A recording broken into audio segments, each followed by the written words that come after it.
The grand chandeliers of the Kennedy Center glowed like suspended constellations, casting soft halos onto polished marble floors and velvet seats filled with Washington's elite.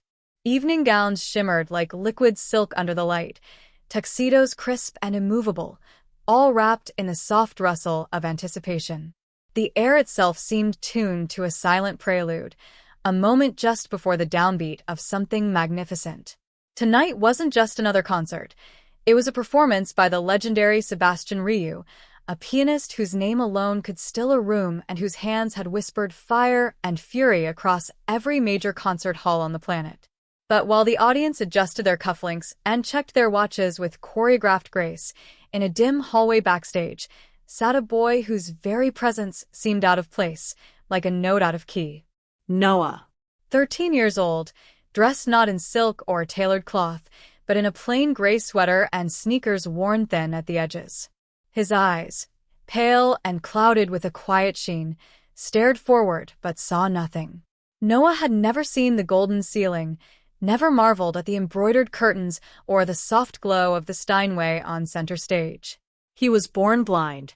And yet, he had come here not as a spectator, but as a student, invited by chance or perhaps fate to attend the masterclass of a man whose world ran on precision and visual grandeur.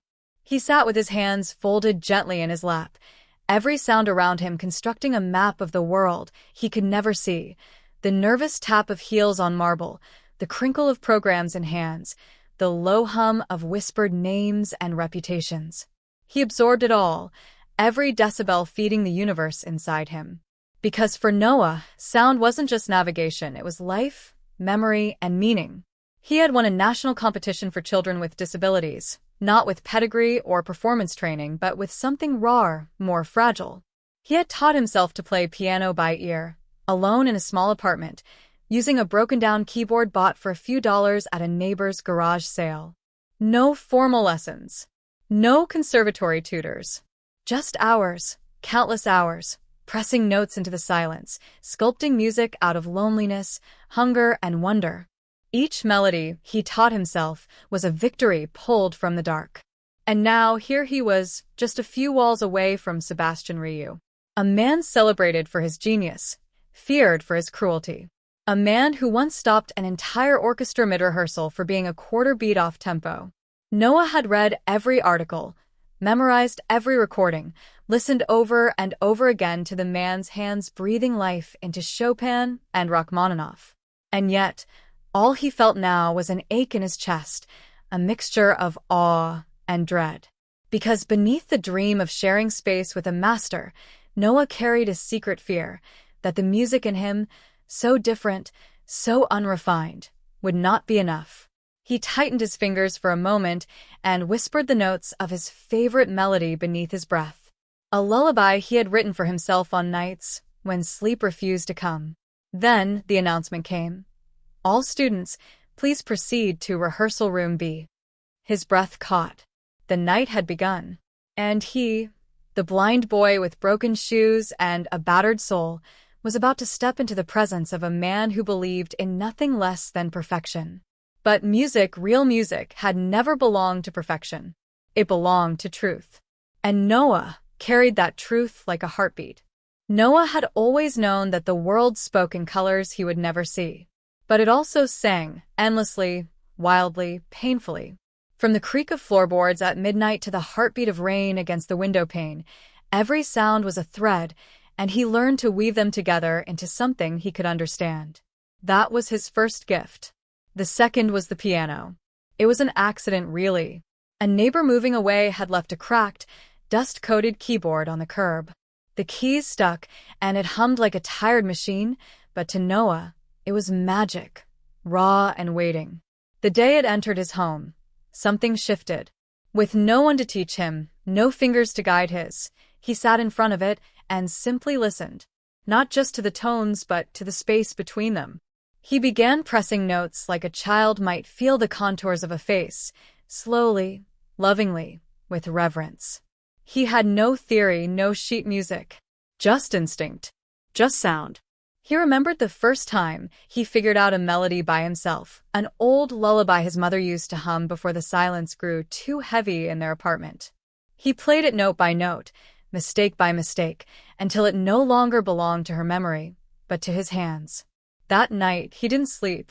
He kept playing, repeating the phrase, shifting the rhythm, hearing not just the song but everything it meant. A longing, a memory, A wish. music became his mirror. Where others saw his blindness as emptiness, he saw it as space to fill.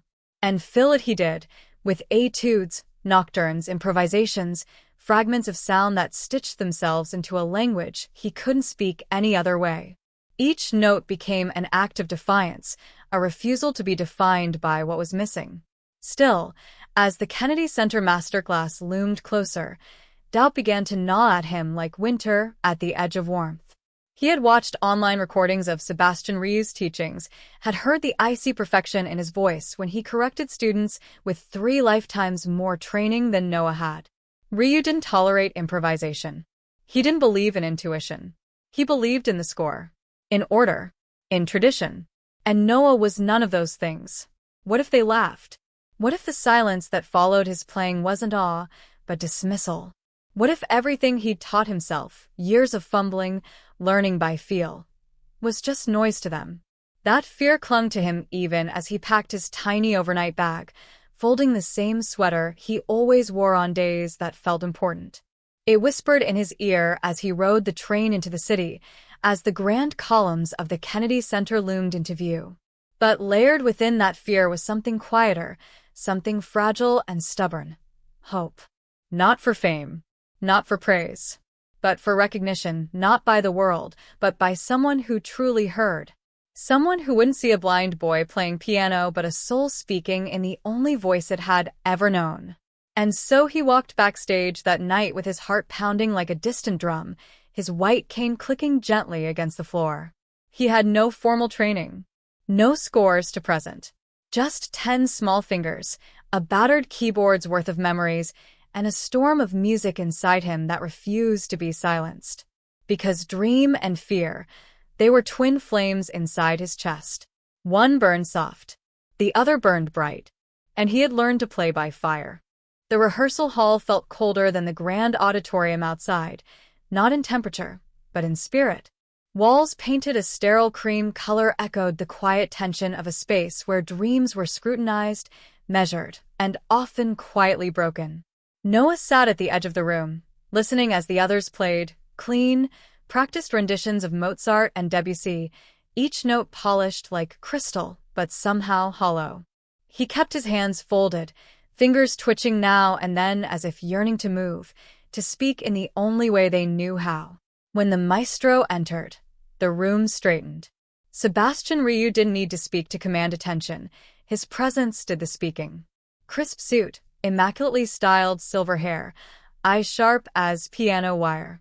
The applause was polite, but reverent. They all knew his name. They feared his approval more than they craved praise. Noah's turn came sooner than he expected. A volunteer took his arm. The walk to the bench felt miles long. His cane tapped softly, 1, 2, 3 steps, and then he was seated, alone with 100 unseen eyes pressing against his skin. He placed his hands on the piano, exhaled slowly, and began to play. It wasn't Mozart. It wasn't Debussy. It was Chopin's Nocturne in E-flat major, a piece he had fallen in love with not for its complexity, but for its size, its silences. He played from memory, by heart, by something deeper than sheet music. The room faded. His fingers found the path. The Nocturne unfolded like a confession, tender and trembling. Until it stopped. Enough, came a voice like stone cracking. Noah's hands froze in midair.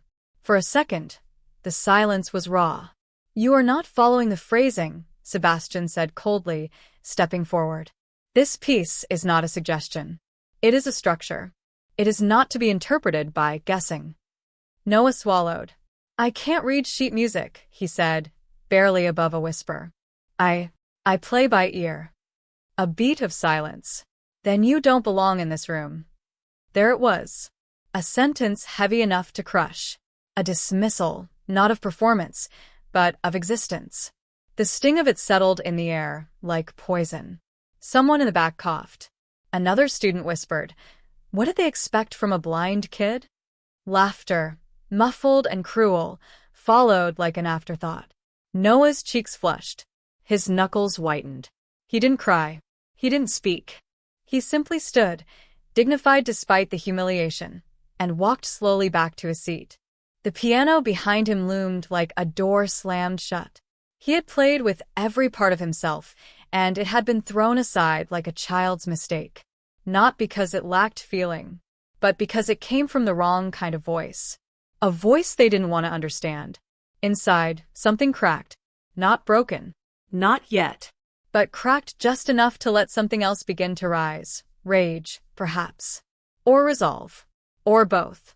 Because for Noah, the real music had never been about applause or perfection. It had always been a lifeline. And now, stripped of approval, all that was left was truth. And truth, when wounded, doesn't disappear. It sharpens. It waits. Long after the room had emptied and the echoes of judgment had faded into silence, Noah remained. He sat alone on the edge of a folding chair backstage, his cane resting against his leg, his fingers twitching quietly in his lap like they were still trying to finish the song that had been cut short.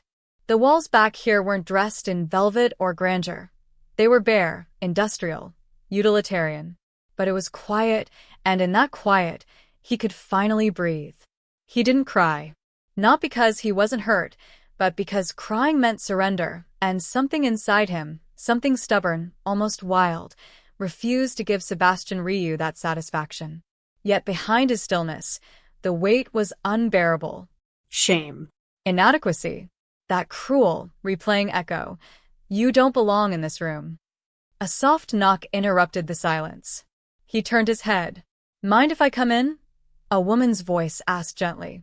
He nodded, even though he didn't recognize the voice. Her steps were calm, steady. She didn't try to fill the silence with platitudes.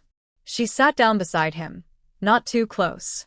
She smelled faintly of lavender and stage dust. I'm Claire, she said after a while. Stage manager. Been here 22 years. I've seen every kind of genius, every kind of fraud, and every kind of moment that changes people. Noah didn't speak. His shoulders were tight, his face still and unreadable. I heard you play, she continued. Earlier. Before that. He looked down. It wasn't good enough. Claire shook her head slowly. No. It wasn't textbook. It wasn't polished. But it was real. I've heard hundreds of kids come through here. Some were perfect. Most were forgettable. But what you played, that wasn't just music. That was a voice. He swallowed hard, a flicker of disbelief breaking through the fog of humiliation. No one had said anything like that to him before. Not with that kind of certainty. Then, without waiting for permission, she stood. Come with me. He hesitated. I don't think. I'm not asking you to impress anyone, she said. Just to be. Come on. They walked together, past shadowed corridors and into the massive empty hall of the Kennedy Center. The chandeliers were dimmed now, and the rows of seats sat like ghosts in the dark. Only one light remained on, the spotlight over the Steinway. Claire gestured toward it. This stage isn't just for names. It's for truth. You've got some in you. Play it. Noah stood for a moment unmoving. Then slowly he approached the piano. He touched the bench, then the keys. They were warmer than he expected. Familiar, somehow. He sat. And he began to play. Not Chopin, not Bach, not anything he'd ever heard before. He played what was in him. A melody uncertain at first, like a child learning to speak. Then it grew. Wounded, soaring, defiant. His fingers moved faster, shaping dreams into chords and sorrow into rhythm. Claire stepped into the shadows. She didn't need to see him to feel it. And she wasn't alone. What Noah didn't know, what he couldn't see, was that Sebastian Ryu had returned to retrieve a forgotten scarf. And now, standing just inside the rear doors, the maestro stood frozen in place, breath caught.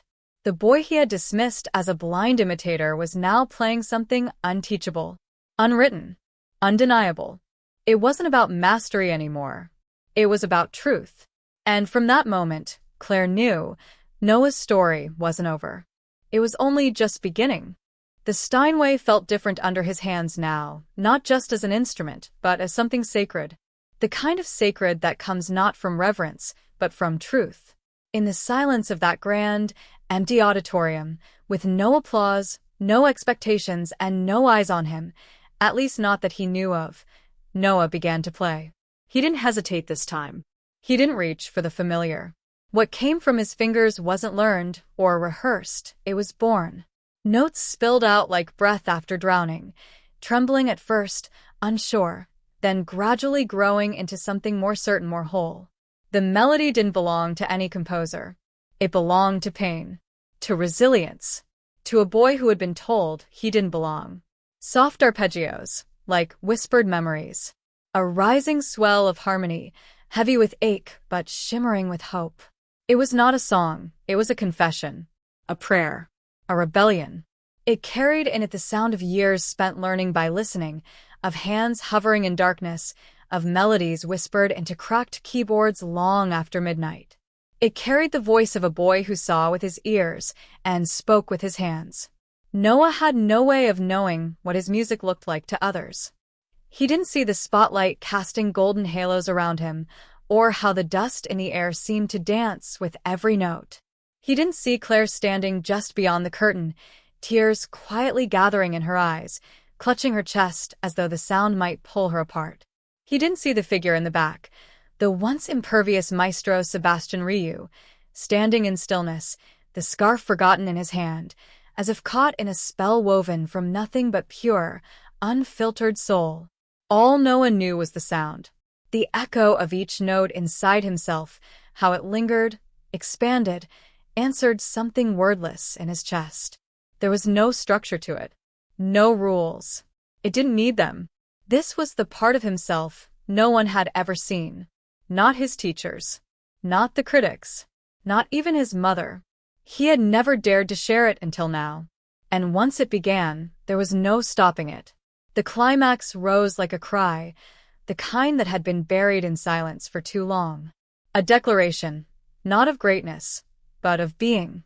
And when the final chord came, soft, trembling, like a breath held for too long finally let go, it didn't echo into applause. It faded into something deeper. Reverence. Noah sat still for a long time, unsure if the world had moved or stopped entirely. Then a soft sound behind him. A single step. He turned, instinctively alert. "Who wrote that?" a voice asked. Noah's heart stuttered. It was Sebastian. The air around him seemed to tighten. "I did," he answered, almost apologetically.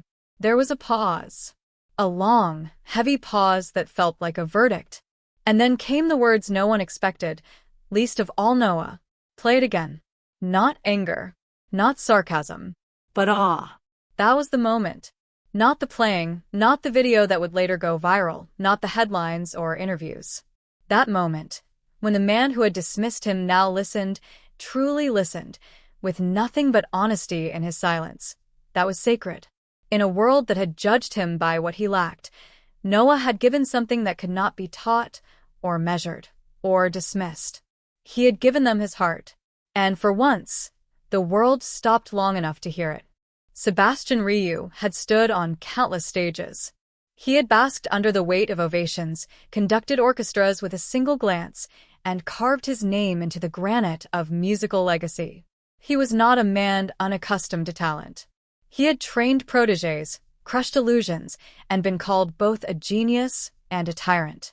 But that night, standing in the shadows of an empty Kennedy Center hall, he experienced something he had not felt in decades: humility.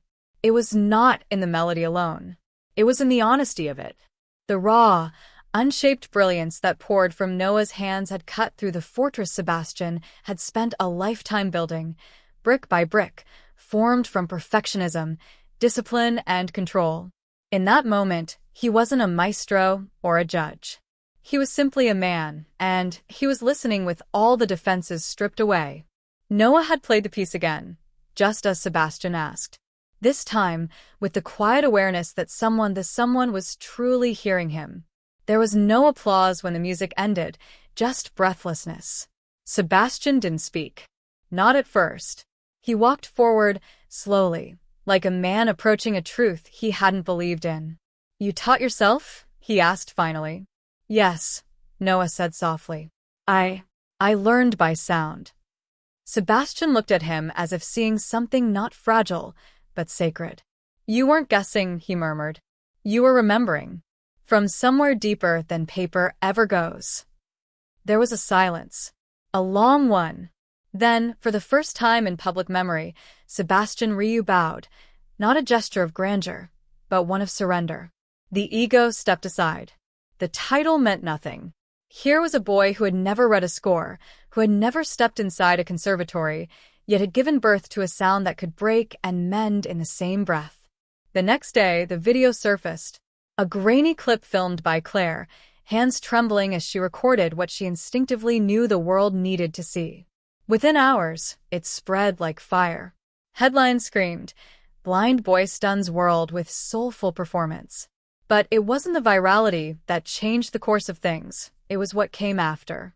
At a press conference hastily arranged in New York, Sebastian stood before the media not as a critic, but as a changed man. His voice didn't rise, it softened. "For years," he said, "I believed music was a craft to be perfected, and I judged all who failed to fit that mold. But last night, I remembered something I had forgotten. Music isn't about perfection. It's about presence. It's about truth. And this boy, this young man, Noah, reminded me of that." There was a pause before he continued. "I am launching a new foundation, one dedicated to supporting musicians who learn not from books, but from life, who play not from memory, but from the marrow of their experience. And our first ambassador will be the boy who reminded me how to truly listen."